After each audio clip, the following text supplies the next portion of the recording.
animation.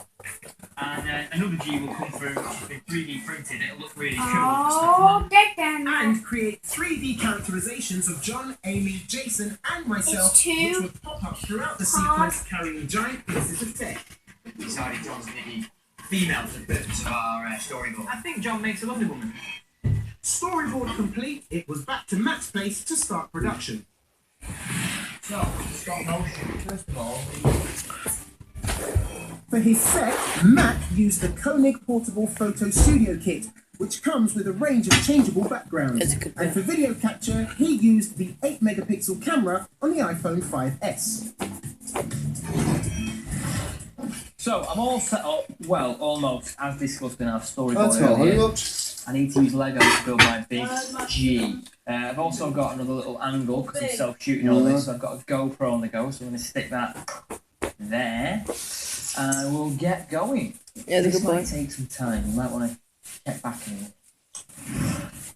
So, alongside the tried and tested method of stop motion animation, we're also going to use a relatively modern technique, which is 3D. iClone 5 is a real-time 3D animation tool with digital actors, environments, and visual effects. This is the vision. Jason, Amy, Otis, and John running around our little credit sequence, doing their thing in 3D animation. It's going to look really squish.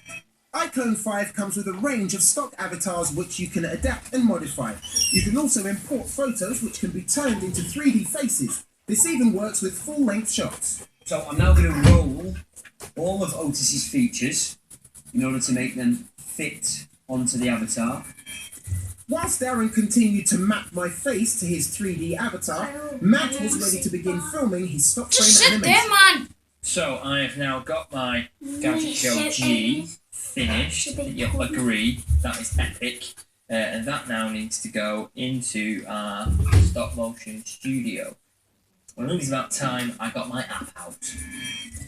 Stop Motion Studio is an iOS app which allows you to create stop-motion movies. This is where you take a photograph of your subject, move it ever so slightly, then take another, and so on and so forth.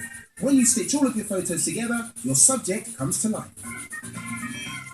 One key feature is that the app allows you to remotely control compatible devices via Wi-Fi. It's actually seeing what the iPhone is seeing there. So Diego I don't need to keep touching Dindins. the iPhone. Diego I can just get Dinner. on with doing my